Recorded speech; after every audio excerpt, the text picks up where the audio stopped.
this session, we are dealing with networks and service providers, new sections covered in ED-ISQM1. Why was there a need to specifically address these matters? Let's start with networks. Networks can be instrumental in enhancing quality across firms. It was noted by the IAASB that this can really help enhance audit quality. But there were concerns raised that a lot of firms forming part of a network place undue reliance on network requirements and network services, and then perhaps skimp on their own responsibility in terms thereof. So, when we look at the overview of changes, ED-ISQM1 brings in a separate new section addressing networks as a separate concept, and it also increases the prominence of these requirements. It has also been much enhanced. It has been shortly addressed in monitoring previously, but it only touched on that, whereas the new requirements covers more areas than just monitoring, and the aim was to improve the robustness of the firm's responsibilities for network requirements and services, and for firms to better understand these requirements and services and what effect does it truly have on the firm's system of quality management. You will see in red, it's very clearly highlighted that the firm is held responsible for its own system of quality management, and that the requirements aren't specifically aimed at networks, because how would you regulate that? It is quite difficult. So the focus is on firms.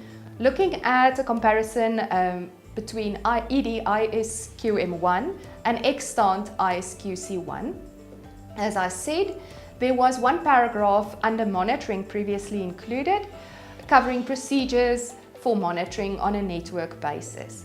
Now in ED-ISQM1, you'll see that networks has its own heading, and then it covers network requirements, network services, and the firm's responsibilities. An additional sentence in paragraph 58, again emphasizing the overall firm responsibility for this, and then it addresses areas like the risk assessment process and monitoring and remediation.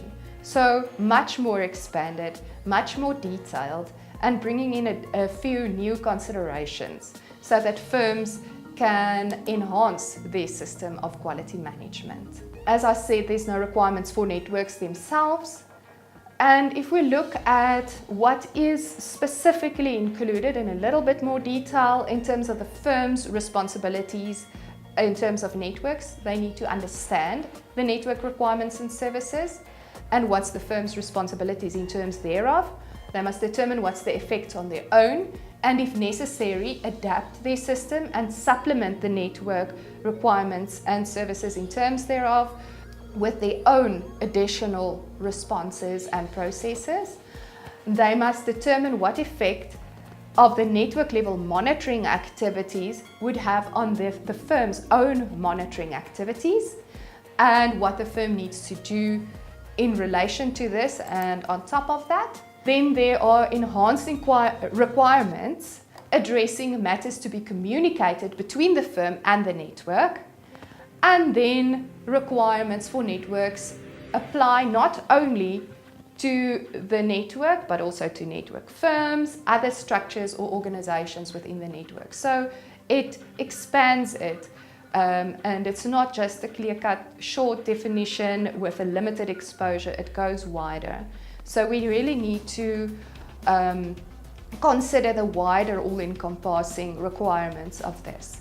Looking at the detailed requirements, you'll see now networks is a section placed after all of the components of quality. So it's even after the chapter on monitoring. So here, it's not objective and risk response, specifically that format, but it's still principle-based, and then list a number of requirements that needs to be considered and met. Right, so we talked about the firm understanding the requirements established by the network. Then the firm should understand what services or resources are provided by the network, and what is the firm's responsibilities in terms thereof. When we look at the risk assessment process, the firm must consider what is the effect of network requirements and services on the firm's own risk assessment process. So when they deal with that part of the system of quality management, they must bring in networks and network considerations into their own risk assessment process. The similar principle goes for monitoring, where the firm must determine what monitoring is done by the network, and what must the firm do to work with this, and what must they do to supplement this, and for what part is the firm responsible for. The firm must ensure that they obtain the results of the monitoring activities that is done at a network level. For example, when we look at remediation, the firm must at least annually get their hands on information from the network in terms of what remediation all network firms must follow. So this must then be considered to determine the effect on the nature, timing and extent of the monitoring activities and remediation followed by the firm. And this must be communicated to firm personnel. Additionally, what is very interesting is, and important, is that the firm should not only do whatever the network does and supplement it, they must also identify whether there are deficiencies in terms of what the network does, and then communicate this back to the network. And then lastly, you'll see that if there are identified deficiencies, the firm must understand the planned remedial action by the network, understand whether this remedial actions required by the network does really address the identified deficiency, and then determine what they need to do extra to remediate as necessary. All right, that addresses networks. Now let's look at service providers. It's a short but necessary additional section right after networks in EDISQM1. And this was brought in because firms may use service providers in their system of quality management, and there has not been much requirements or much detail on this in the previous standard. There was actually just a short reference here and there, but no real requirements or specific paragraphs that could really provide context to this.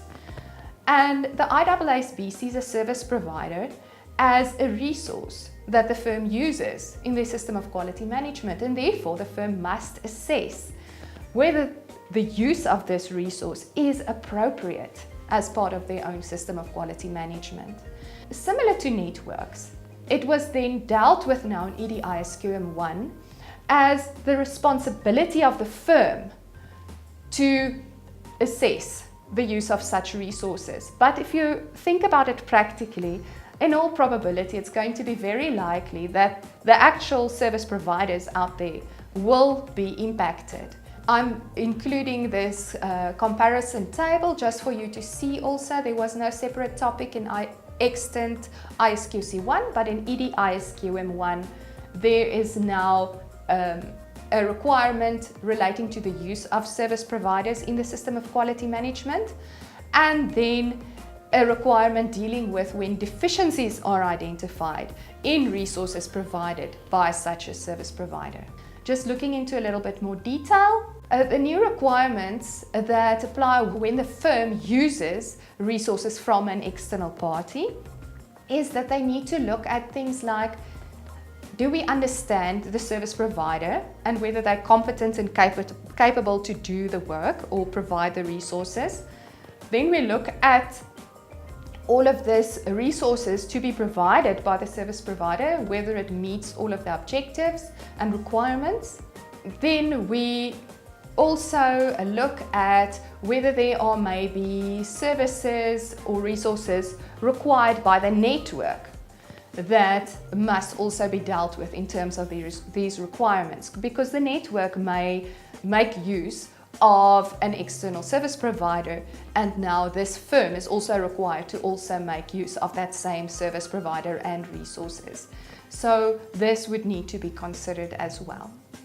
When we identify any deficiencies, then we must consider firstly what are these deficiencies, and it should be communicated to the service providers. And once it's communicated, we must see what remedial action is taken by the service provider, and then determine whether that's sufficient or whether the firm needs to follow additional remedial actions in terms of these resources and services provided by the service provider.